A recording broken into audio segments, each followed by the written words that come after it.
us around. I will not say that the chieftain was the sponsor of my first reception with the miners.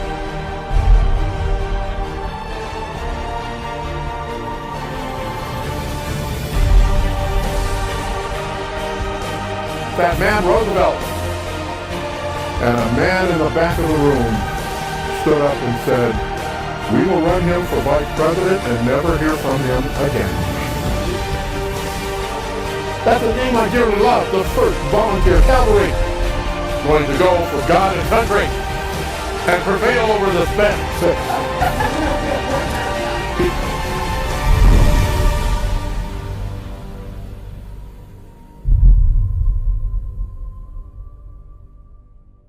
I have a degree in history from the University of Colorado, and I went to work and raised a family, and it was about 20 years ago that I was given the opportunity to perform Theodore Roosevelt for 10 minutes because I looked like him. 20 years ago I had brown mustache and brown hair, and I kind of looked like him, and I started reading for a 10-minute program for the Cliff House in Manitou Springs when they opened up. And I fell in love with the character, and I kept reading about him, and I would do it ad hoc over time. And then I started becoming known about the presentations a little bit. And please welcome Theodore Roosevelt, our 26th president. Delighted to be here! And isn't it a bully day? I have greeted some of you before, and I have told you that I've been to Pueblo several times, and I have.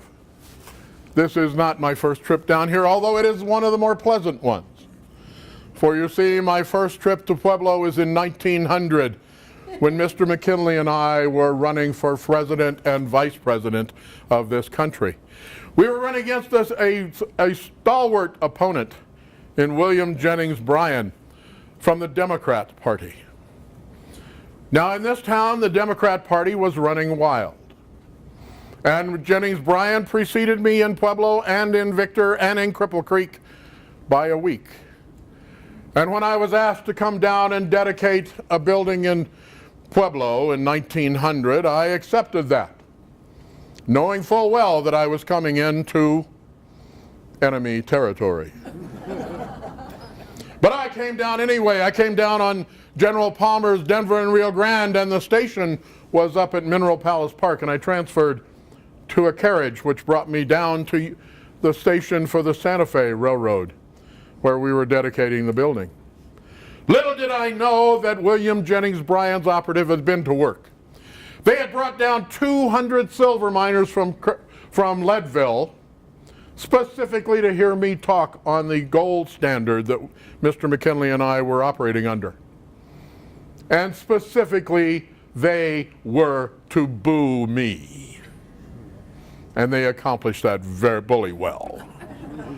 But I proceeded because we were in economic times. We had, coming out of the 1800s, we had $10 billion in debt and $9 billion in gold to back it up. We were in the hole, as it were. And we were operating under the fact that we had to include silver into our monetary system, but not the free coinage of silver. We were running on the 16 ounces of silver to 1 ounce of gold. Something that the economists said would bring us back into prosperity, something that would restock our treasury, and something that was legitimate for a Republican to offer. William Jennings Bryan was running on free coinage of silver. Do not crucify our country on a cross of gold, he said. And that's what the silver miners were here to go and to tell me about. But they weren't the only ones in 1900 when I was in Colorado. I was staying with my friend Philip Stewart in Colorado Springs, and he convinced me to go up to the gold fields, where I would surely get a better reception after the one I had down here. As we proceeded on the short line through Bear Creek and up around the south side of the Pikes Peak, I uttered the words of the scenery of this land veritably bankrupts the English language. I meant it then and I mean it now, but I went on to a town called Goldfield, where I received one of the most stirring receptions that I have ever seen. One of the most extravagant that was ever given to me.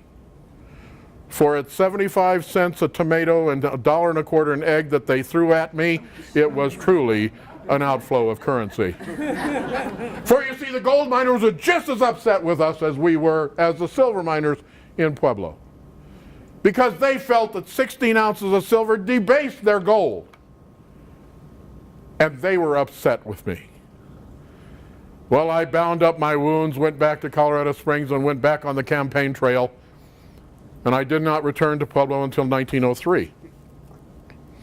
I was asked back, and I came back gladly. My reception was quite different. I was put up at the Vail Hotel, I was given the key to the city, and I was welcomed with open arms because I was then President of the United States. I will make that jump from Vice President to President shortly. But the attitude had changed. Even the attitude in Cripple Creek and Goldfield had changed. For they wanted to tar and feather me and Victor on that same trip. And when I came back a year later as Vice President, I received a solid gold key to Victor. I received the key to the city and a 3-block-long banquet in Cripple Creek congratulating us on our election. The fickle voters of this state have spoken. I came back again in 1910 to lay the cornerstone for the YMCA, the Young Men's Christian Association, at the corner of 8th Street and Santa Fe. I was welcomed back. I again stayed at the Vail Hotel. I was greeted by the Thatchers and by the Vails. My visit, Theodore Roosevelt visits Pueblo on the back page of the Chieftain. But the lead story on the Chieftain was a young porter at the Vail Hotel received a $20 gold piece as a tip from me. But he earned that money at the Vail Hotel because, you see, I traveled with weapons with me. I had a special suitcase outfitted with 2 Winchester rifles, a .45-70 and a .45-75. You could break them down, the stock could come around, and they were fitted with all the ammunition for it. And there were also 2 handguns in that baggage, a Schofield .45 and a Colt that Colonel Colt had given me early on. And I traveled with those. The suitcase alone weighed 105 pounds. And this young Pullman porter, about the size of this gentleman right in front of me, lugged that suitcase to the 4th floor presidential suite and back down the next day. And I gave him a $20 gold piece, which made the front page of the newspaper. I will not say that the Chieftain was the sponsor of my first reception with the miners, but suffice it to say the Denver Post and the Chieftain were not proponents of what Mr. McKinley and I were talking about. But that's my experience in Pueblo, both good, bad, and indifferent. Today I am glad to see you all here in front of me, for in my time an audience like this would get at least 3 hours of speech. Today I have time limits and the clock on the wall will tell me how far, or if some people start treading out the door, I will know that I've overstayed my welcome. But as I was introduced, I was the 26th President of the United States. I was the president that people called the unfortunate president. The Democrats called me that cowboy president, what are we to do? And my own party called me the, oh my God, that man is president now. Because they were not ready for me in 1900, and I did not want the presidency in 1900.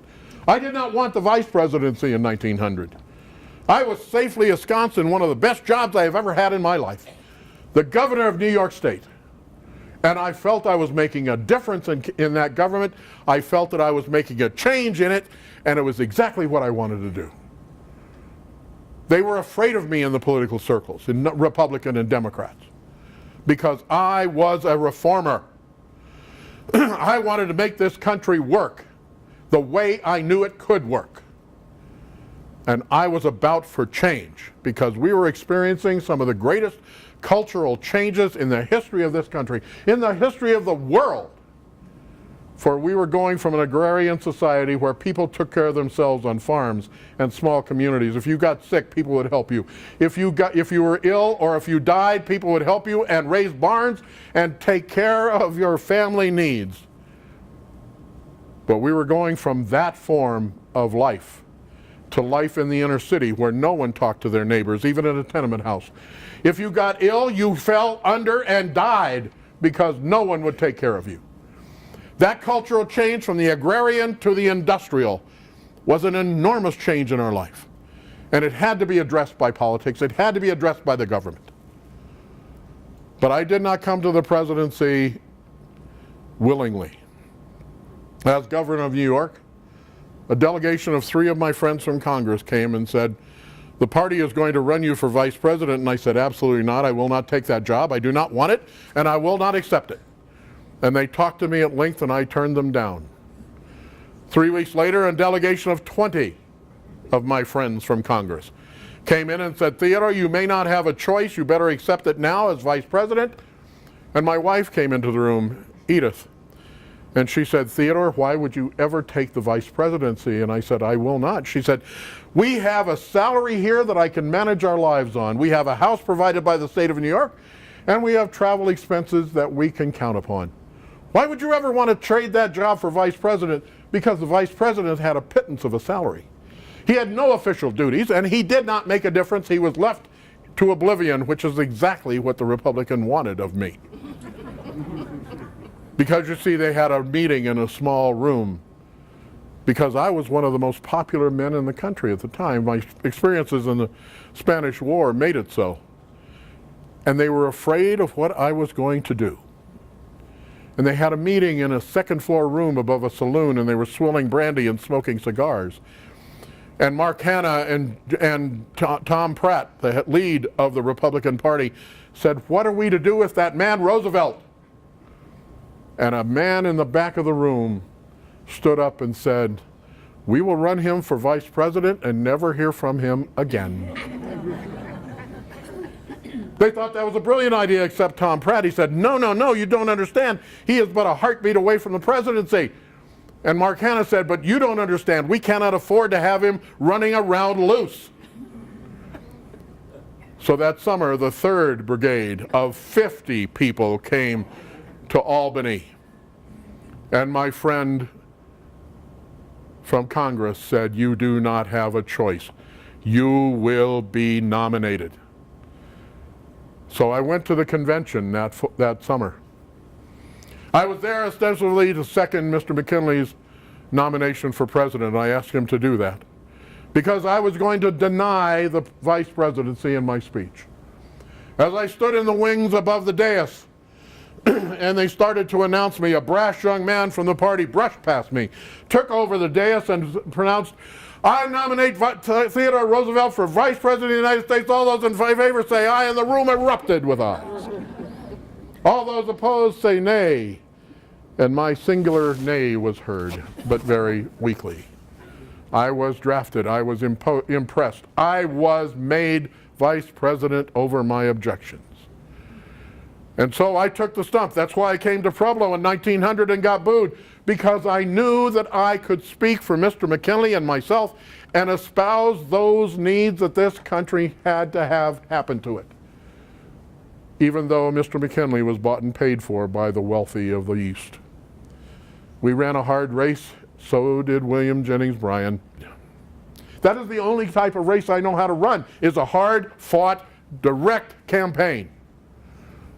That year in 1900, a friend of mine gave me his private car on the railroad, and I traveled some 15,000 miles in this country campaigning for what is right and what is just and what is a square deal for every man in this country.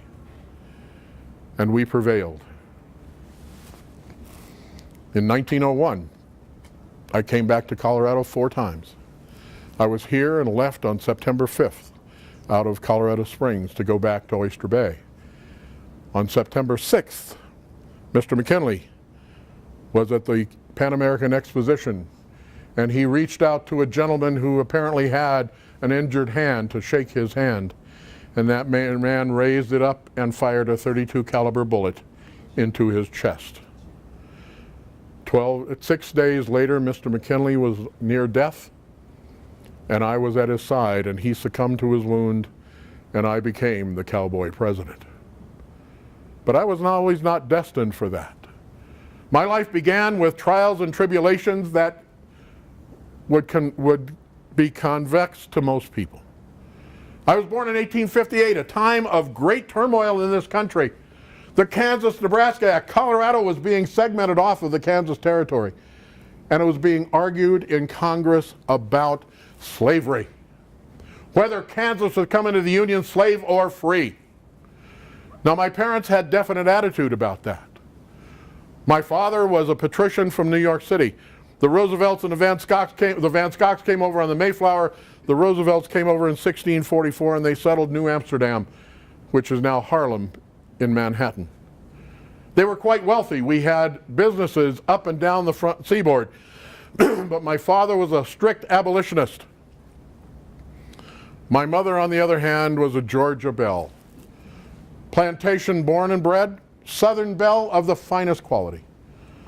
She had her personal slave that she set free in New York, but still worked with us.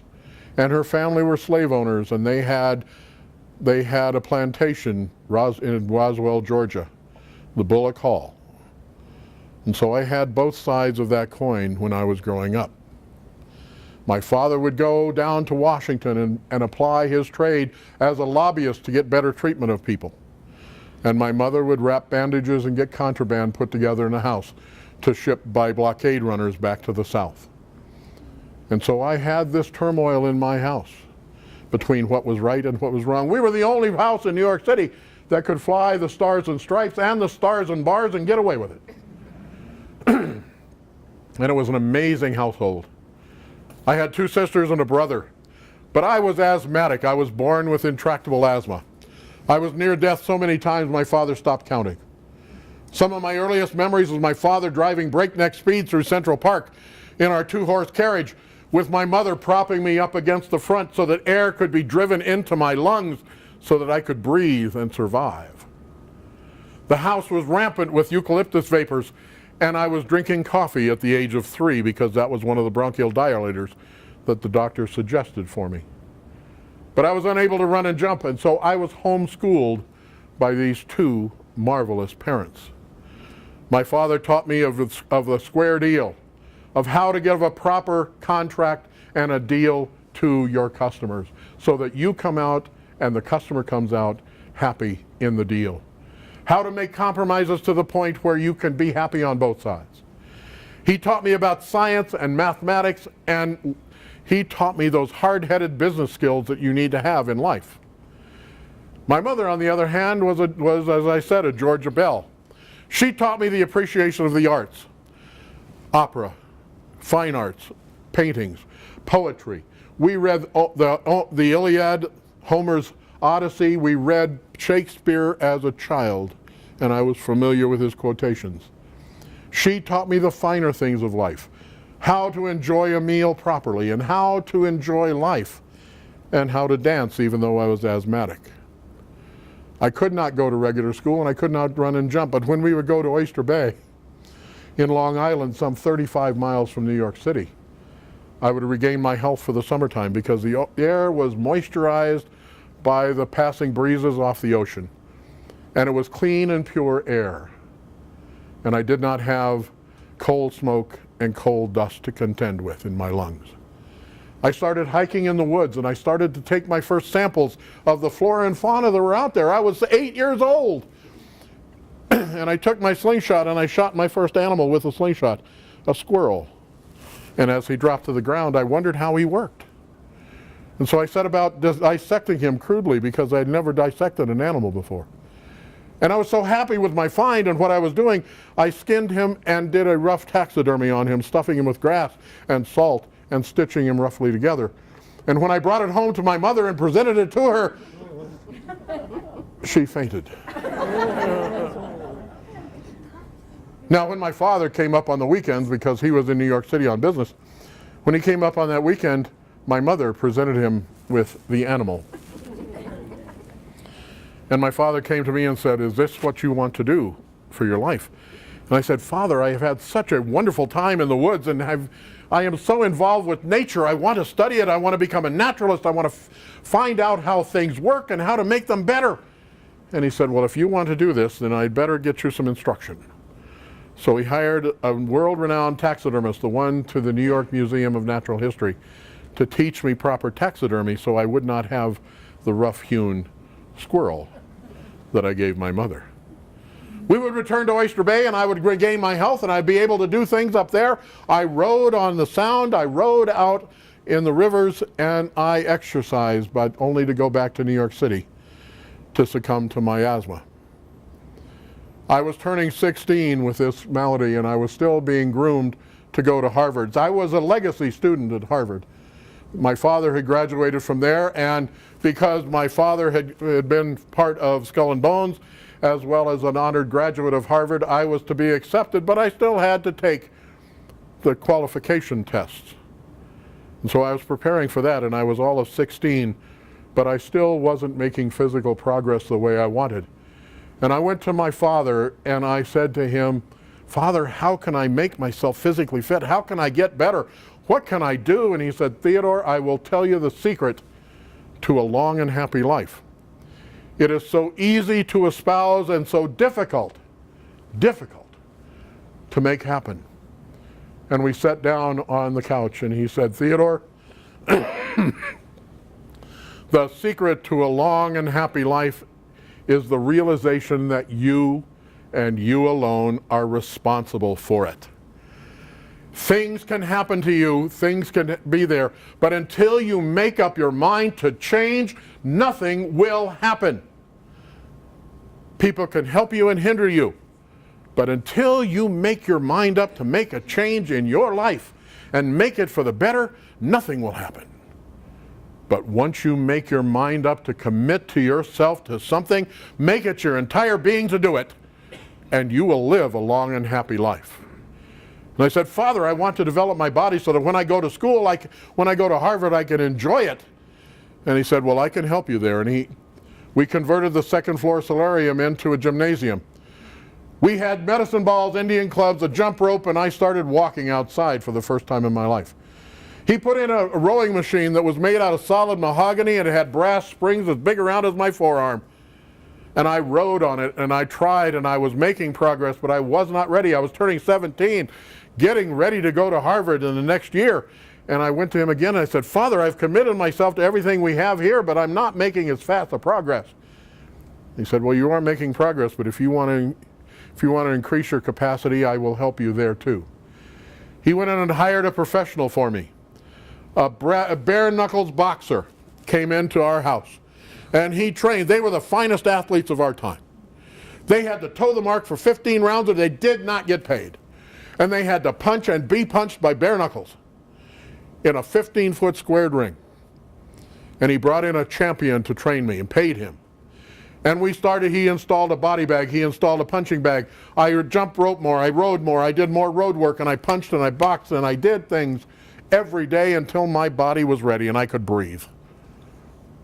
By this time I'd passed my entrance exam to Harvard, and I went to Harvard in my sophomore year, and I excelled at what I wanted. I found the studies very easy compared to the things that my parents had been teaching me. And I looked around for things to do. I went out for the chess club, I went out for the press club, I went out for every club that I could find, and it still was not satisfying enough. And on the bulletin board I saw that they were having tryouts for the boxing team. So I walked up and I made my application, and I walked up to the coach, a gentleman not unlike the University of Denver here. And I said to him, "I wish to box." And he looked me up and down, and he called over the team captain. And they sat down together and they looked me up and down, and they said, "No, no, no, no, no, you will never do. Your legs are too spindly and it doesn't look like you would last 3 rounds. And I said, "Would you mind if I had a tryout?" And so I was 138 pounds. They brought out a 145-pound champion, 7 pounds senior, 2 inches taller and an inch longer reach. But they did not know I had been trained by a champion boxer. And they smirked on the sidelines as I went into the rounds. And it was a 3-round tryout. It lasted 1.5 rounds. And I was standing up, and that champion was on the deck. And I was on the boxing team. By the time I left, I was the captain of such thing, bringing trophies and rewards back. In the spring, I again looked for something to do because there was no boxing in the spring. And I saw tryouts for the rowing team. Now, the rowing team in Harvard was the team to be on. It was the premier athletes of that college.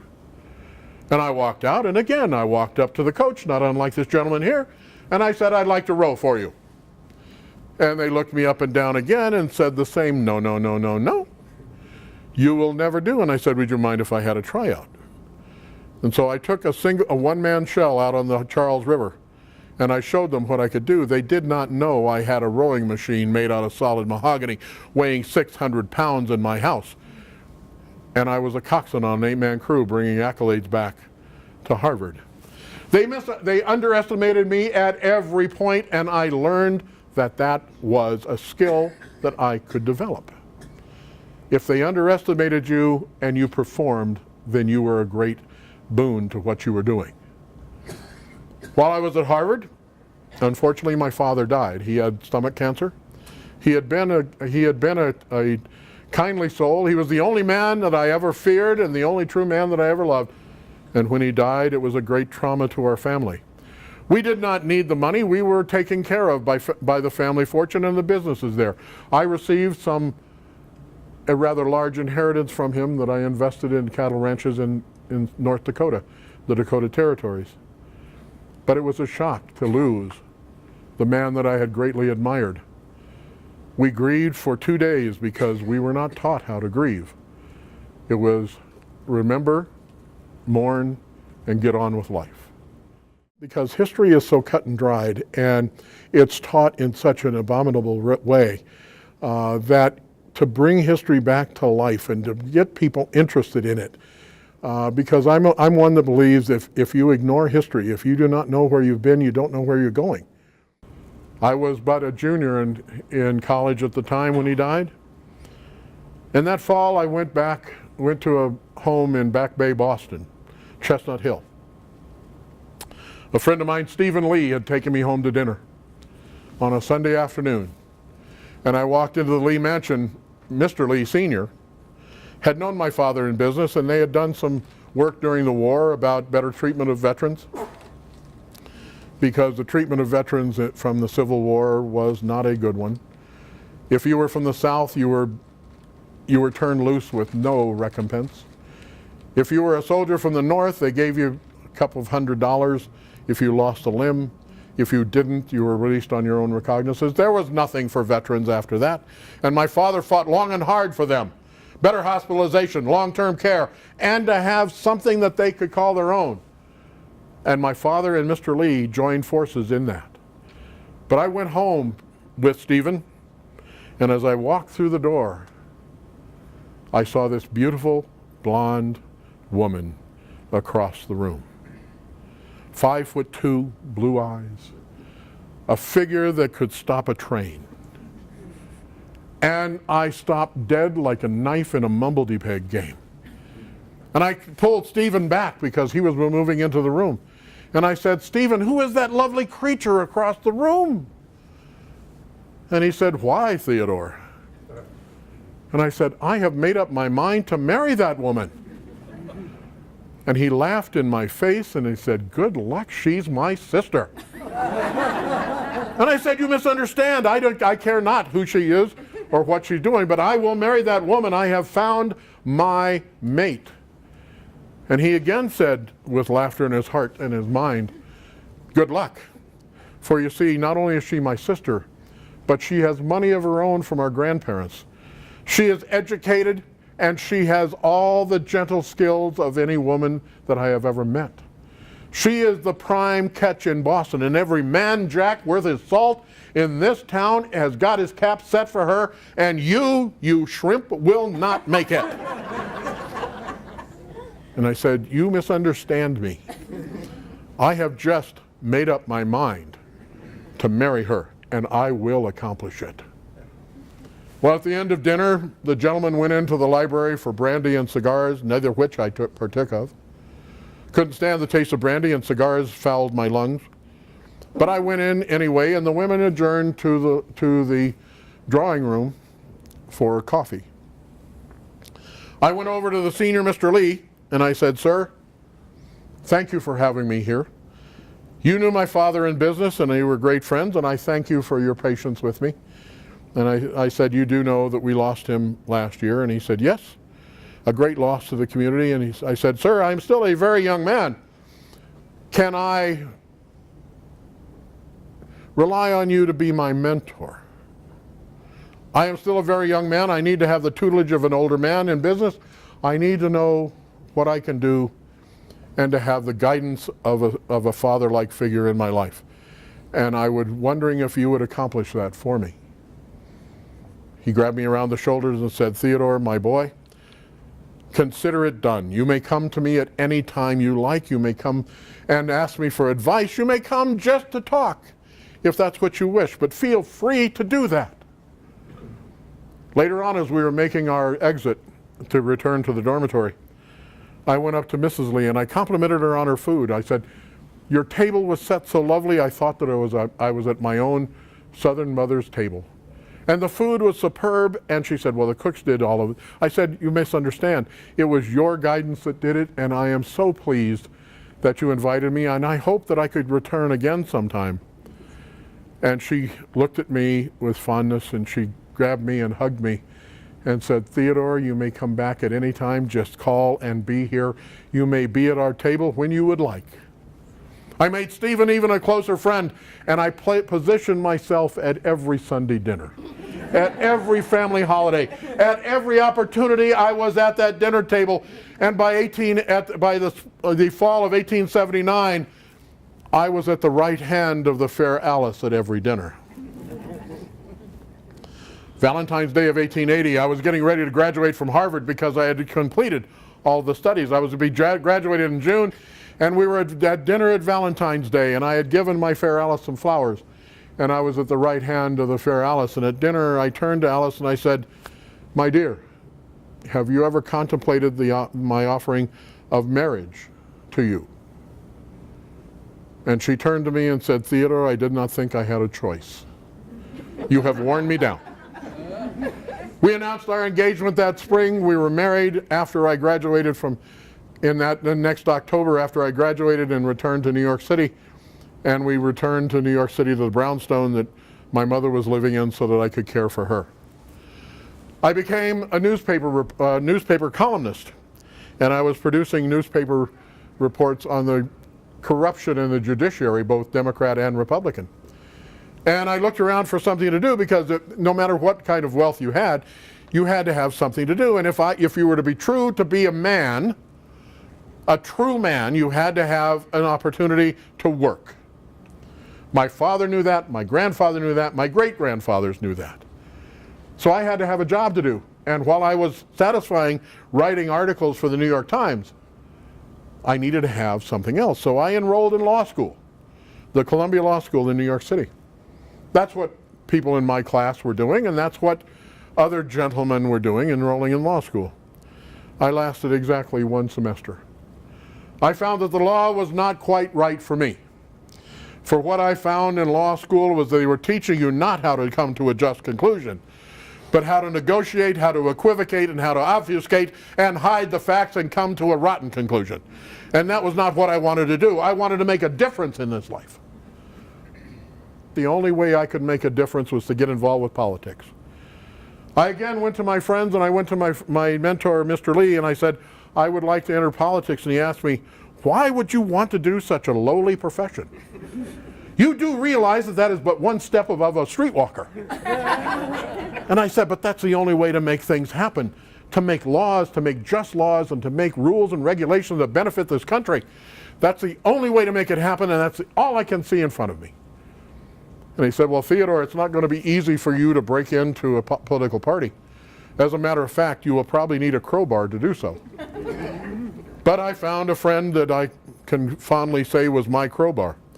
For to make application to the Republican Party, or Democrat Party for that matter, see, I could not be a Democrat.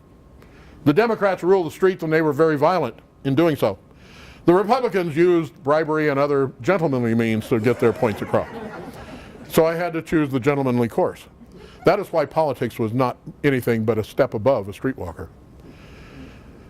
But my friend went and made an application. It wasn't merely checking a box on an application form and becoming Republican.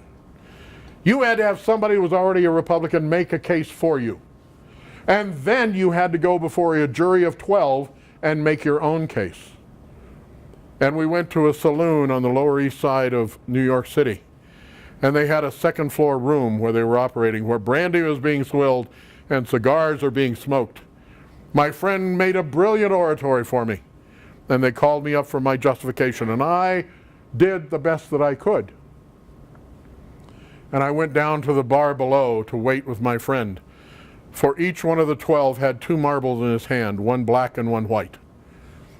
They were to deposit a marble in a box.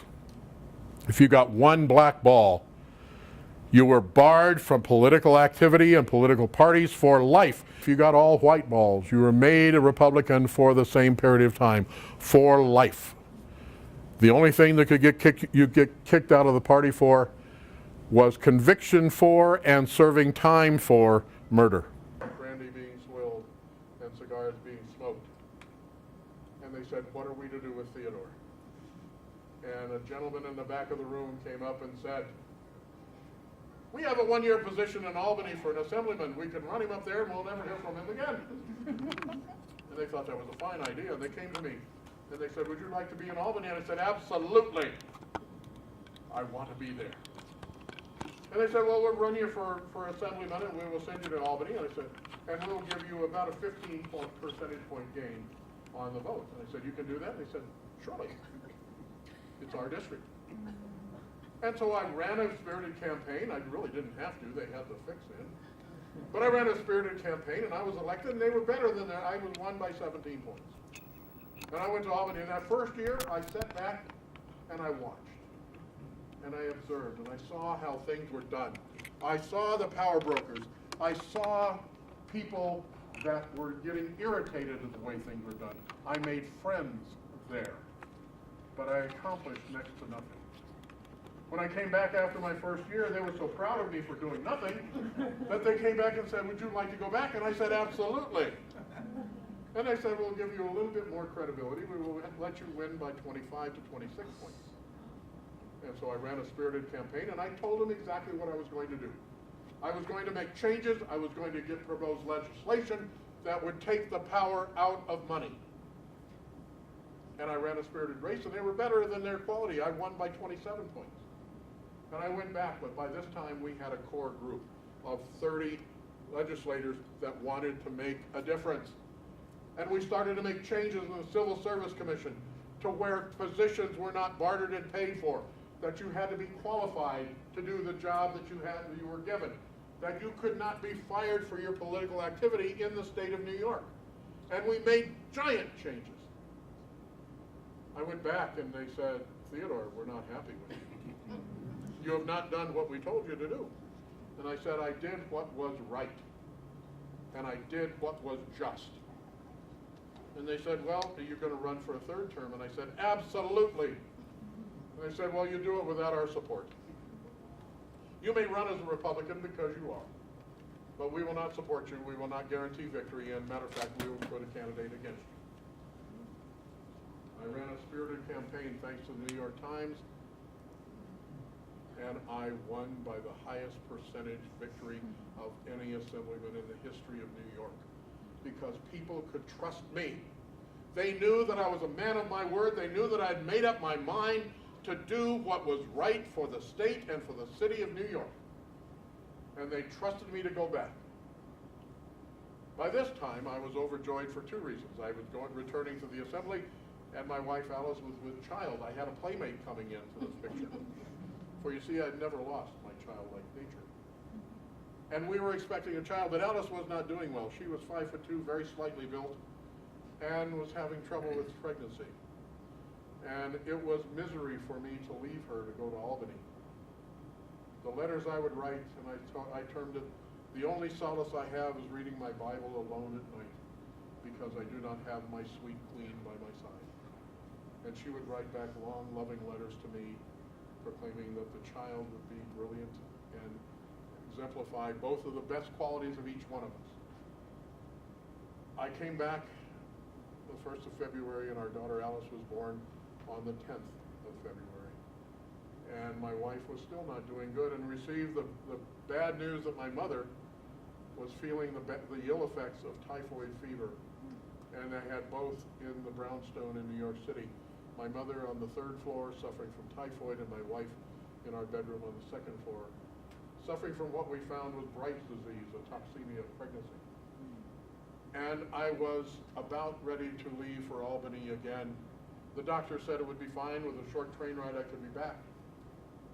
But on the 14th of February of 1884, my mother succumbed to typhoid in the morning, and my dear sweet wife died of complications of pregnancy that afternoon. The two bright lights of my life had gone out. The people that I relied upon, that I loved, that I could not possibly mourn enough, had left me, and left me with a child that I had no idea how to raise. I was beside myself. For the first time in my life, I felt no direction. I felt as if I was in a hole with no access out. I looked to myself and I looked inward and I said, I cannot contemplate a life in this house without my Alice. And we were building a house up at Oyster Bay. It was called Sagamore Hill. I put my daughter Alice and my sister Anna and Corinne's hands to raise because I knew I was ill-equipped to do that. I had purchased 10,000 acres outside of Medora in the Dakota Territories. I had resigned from my position in Albany. I had resigned from a position I'd taken with the Republican convention for that fall. And I went instinctively to the west to heal. And I went out to work long and hard days as a cowboy, riding the range, rounding up cattle, and doing the heavy work that I knew would heal me. Instinctively, I had no conscious memory of that, but I knew instinctively that that would heal me. But even that I couldn't do without some fanfare. In my mourning, because as I said when my father died, we were not taught how to mourn. We were not taught how to deal with grief. No matter how much we read the Bible, and no matter how much the preacher tried to comfort us, it was not part of what we were. Hard work was what we were about. And I went out to ride the range, but I couldn't do that by myself. I had, when I arrived at Medora to take over the ranch, the cowboys looked at me and laughed and rolled on the ground. Because I was not a normal cowboy. Not me. I had alligator skin boots with heels about 2 inches high. I had silver spurs. I had riding breeches on. I had an elk hide shirt with fringe around the tab. I had roses stitched up and down the back. I had gauntlets that came up to my elbow with fringe underneath and roses on the obverse palm. I had a hat roughly resembling that of a Mississippi riverboat gambler, and there I stood with my Colt 45 on my hip. And the cowboys rolled on the ground. And they started to ride me like a horse. Every chance that they got to put me down and put me away and talk about me in contemptible terms, they called me Four Eyes, they called me Dude, they called me names that I cannot repeat in mixed company. And this went on for a year and a half because I took it. I had no idea how to respond. I had no self-emotion. I had no self-respect. I could not deal with adversity. But I rode the range 18 hours a day. I ate the food that they ate. I slept on the ground that they slept on. I rode the horses that they did, and I rounded up the cattle, although I did not say, as they did, go get that little doggy. I put it in terms like, move forward quickly there and get that animal. And then they would tease me about that at night. And they did this for a year and a half. And as I started to feel better in my life, I started to hear things.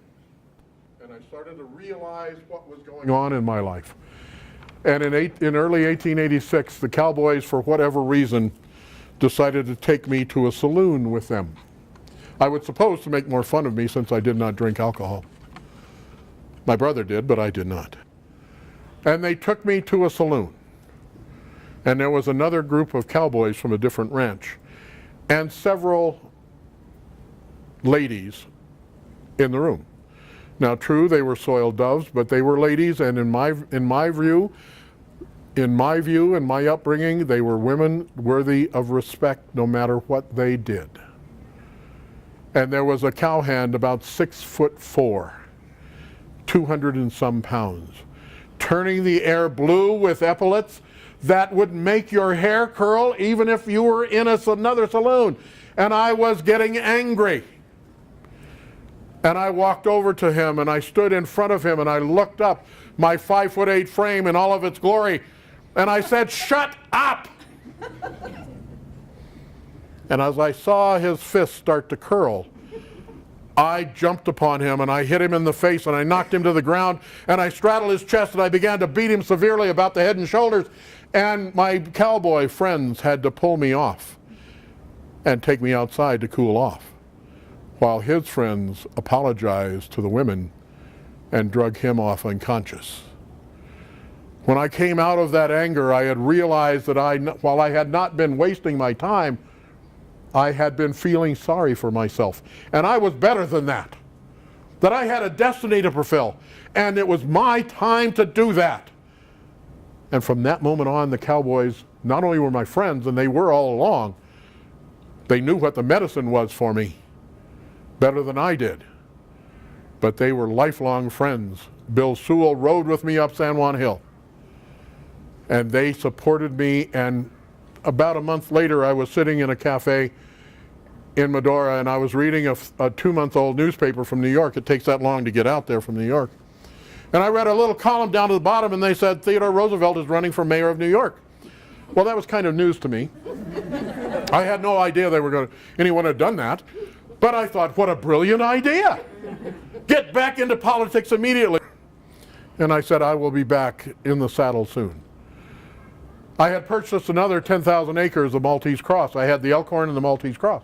Put them under a manager for the duration of my time. And I went back to New York City and I ran a vigorous race for mayor of New York, only to lose bitterly in a conflict. It was the best thing that ever happened to me, was to lose. I had never had that happen before. I had lost because of my wife and my mother, but it was emotionally. This was what I intended to do. And I knew that I wasn't ready, so I volunteered for Mr. Harrison's campaign, and I helped him get election, and he made me one of the 3 civil service commissioners. Now, later on in New York, and even in my assembly time, we made changes in the civil service. This was for the country. For you see, at the time, every job in the civil service of this country would be swept out with one administration or another. If a Democratic administration was in and a Republican took their place, everyone lost their jobs. Whether you were a janitor or a senior secretary. You could make reapplication, you may not get the same job, but you did not have to prove proficiency. You didn't even have to read. There was no testing for it. But the entire corporate memory of the United States was being swept out with every alternate administration. The 3 of us set about to do our work under Harrison. Now the other 2 left me alone. One liked the nightlife of Georgetown, and the other one went back to Vermont to ride his horses. That left me alone to do that. And I started with the help of Henry Cabot Lodge to make differences, and we proposed legislation, and we made for the first time that there was a barrier between appointed positions and the corporate memory and those people that make government work. Mr. Harrison lost the next election to Mr. Cleveland. Mr. Cleveland was too embarrassed because of my successes to replace me, a political appointee. So he held me on until I received a commission to return to New York City as one of the commissioners of police. And I left my post to go back to my beloved New York City. I walked the streets for 2 months seeing the corruption that was still there. And when I took my first day as a commissioner, I fired half of the police department. Because that's what you had to do. You have to clear the ill from the good. And even if you maintain some people that are bad in the government, knowing that they could be fired will make them work better. But you have to have that capability of removing the cancer from an organization. And I did it. And we made the police department read and write for the first time in history. We gave them Smith & Wesson six-cylinder double-action guns and made them proficient and responsible for every round that came out of it. We gave them the laws and made them read them and become proficient in what they were to administer. Drastic changes of the time, something that is commonplace now. We had a visitation from the Sûreté in Paris and from Scotland Yard in London to look at what we had done and how we had accomplished it. I received the Medal of Honor from the Sûreté and from the French government, and a Legion of Merit from the Queen at the time.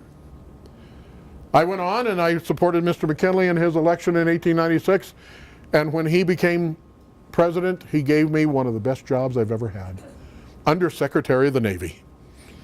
I had written a book on the naval battles of the War of 1812 thanks to my Uncle James.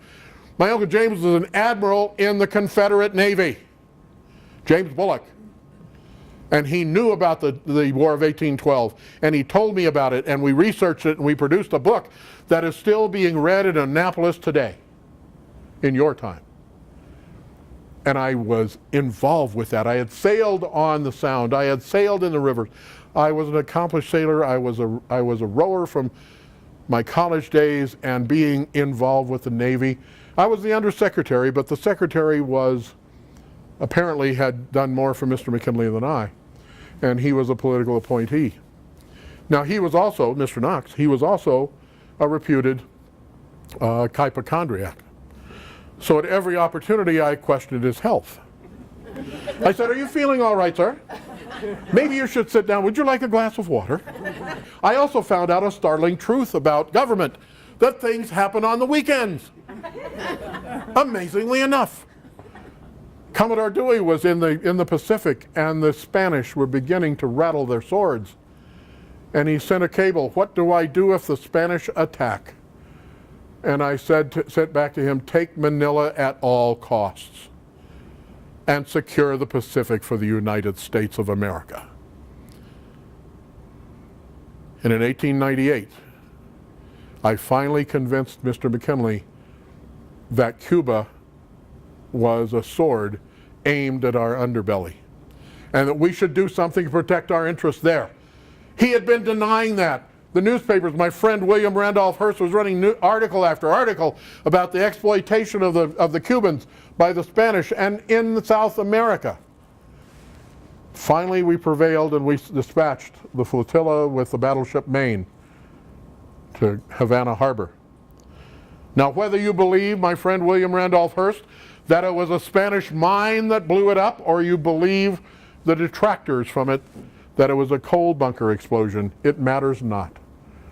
For the Maine was there in Havana Harbor to protect United States interests, and we had to avenge it. I prevailed on Mr. McKinley, and finally there was a declaration of war against the Spanish, using the Monroe Doctrine as its basis. And I petitioned Mr. McKinley that I should join the military, that I would like to join the fleet. And he said, "Absolutely not, Theodore, I need you here."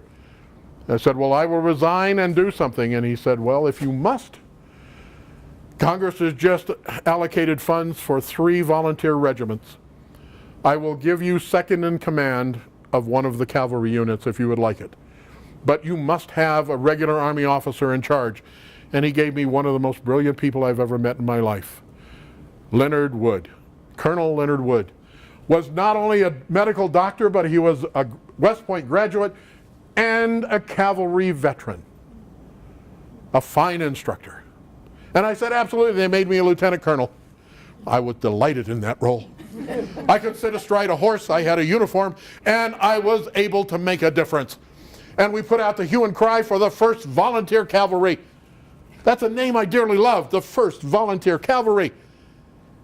The newspapers called it the Rough Riders. I didn't like that name. Going to go for God and country and prevail over the Spanish. And we should be the 1st Volunteer Cavalry. Leonard Wood came and said, "No. Theodore, you're wrong." And I said, "What?" He said, "You're wrong." He said, "The men will love it. The men will rally behind the Rough Riders, because that's actually what we want to do. We want to run roughshod over the Spanish and drive them out of the Western Hemisphere." I thought for a moment and I said, "Leonard, you're absolutely right. It's one of the 5 times that I've been wrong in my life." You're absolutely right. I still wore the 1st Volunteer Cavalry on my epaulets, but the Rough Riders it was. And we put out the hue and cry for volunteers.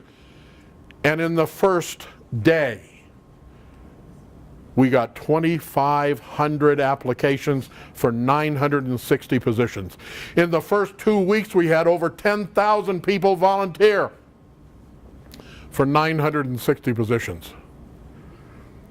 We took about 700 cowboys from the West that either I had ridden with or knew of me from their cowboy days, that respected what I did out there. The other 30% came from New England and the Carolinas. Jumpers, equestrians, people that had ridden a horse but had never even thought about shooting a gun from horseback. But they thought it was a great adventure. We're going to go with Teddy to Cuba. And we picked 900 and we went off to Waco, Texas to train. And from those, they replaced the cowboy saddles, which were comfortable, with hard military saddles, McClellans. They replaced the Winchester 73 with a 30-40 Craig. The Winchester 73, by the way, the Indians named the load on Monday, shoot till Sunday gun, because you could load 11 rounds of 45 or 44 ammunition and shoot 11 to 1 to the single shot. The 30-40 Craig had a 3-round magazine that was clip-fed. But they took those away and they gave us sidearms and they gave us the 30-40 Craig. The Cowboys didn't like it, but they adapted. They were on a great adventure, and we trained in Waco for 6 weeks. And then we were given orders to go to Tampa to disembark for Cuba. And we went to Tampa proud, rode in, and they put half of my force on boats in Tampa Harbor. We thought we would be out within a day. 4 days later, we were still in Tampa Harbor. Now, the Cowboys are used to riding the range this way, not on board this way. Most of my men made the trip by rail.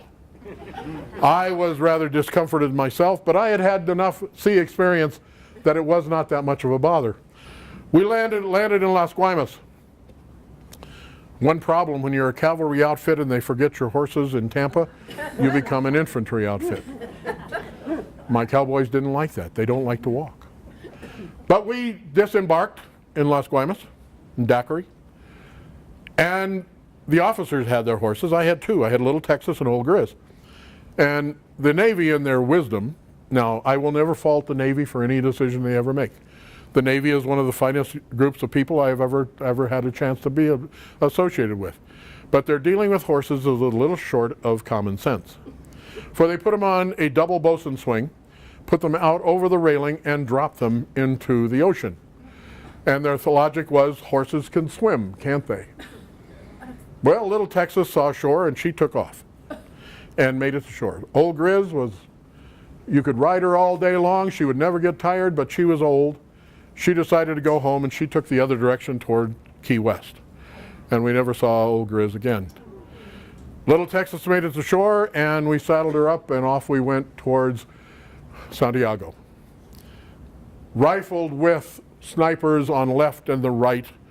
We were battalioned with the 1st Cavalry and the 9th U.S. Cavalry, the Buffalo Soldiers from the West. The all-black outfit that was with us in that battalion. And off we went. We were under the command of the 1st Cavalry. And we stopped because the sniper fire was so murderous. My men were dropping left and right, and so were the black soldiers. And we looked at each other and we said, we must take command and we must do something. So I pushed forward through the 1st Cavalry. And they said, we do not have orders. And I said, I care not, we cannot stay here. And I advanced and my men took up and we cleared the way until we reached 2 hills outside of Santiago. Kettle Hill was the first one. It was named so because it had a cauldron on the top to boil down sugar cane. The next hill over across a small valley was San Juan Heights. They both overlooked the town of Santiago. And I felt that we had to take those. We started to round up the troops and muster them for a charge, and Little Texas was shot out from underneath me. And she died on the field.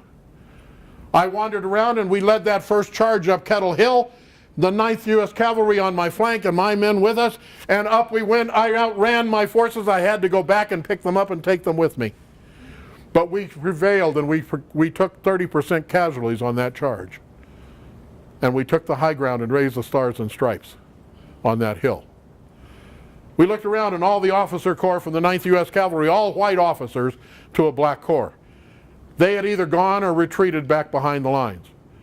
I rallied them, they started a retreat, and my friend Bucky Sewell from my cowboy days, who was now a sergeant in my command. I stood before the 9th U.S. Cavalry and I drew my sidearm and I said, "We will advance." And they turned to Bucky and they said, "Is he telling the truth?" And Bucky said, "He always has." And they turned around and followed me across that valley. The 10th U.S. Cavalry was battalioned with another group. And the 10th Cavalry, the black soldiers, did a flanking maneuver around that hill, drawing fire away from us so that we could cross the valley and up the hill and take the day again. The 9th U.S. Cavalry, toe for toe, step for step with my men. And up we went San Juan Heights, and we took the high ground again and raised the Stars and Stripes over Santiago, and 2 days later they capitulated and the Spanish exited Cuba. I cast my bread upon the water. Sometimes it comes back soggy bread. Sometimes it brings back the golden goose. It matters not to me. But to bring history to life is what that matters to me entirely.